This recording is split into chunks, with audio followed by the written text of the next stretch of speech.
माननीय मुख्यमंत्री श्री नवीन पट्टनायक नेतृत्व में जो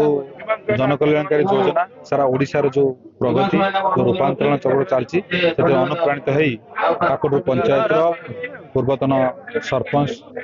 सम्मान्य तपन दीक्षित महोदय नेतृत्व में बहु युवा बंधु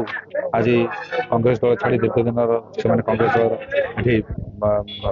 सक्रिय थे विजु जनता दल में जोग देते स्वागत जनाऊँ धन्यवाद और कृतज्ञता ज्ञापन करमर केवल काकटपुर पंचायत नुहे काकटपुर ब्लॉक आज सशक्त होती विजु जनता दल ये सशक्त होती आगामी दिन में माननीय मुख्यमंत्री नेतृत्व जो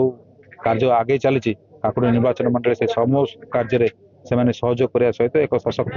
काकटपुर समृद्ध काकटपुर विकसित काकटपुर गठन कर निश्चित भाव सहायक संदेह ना।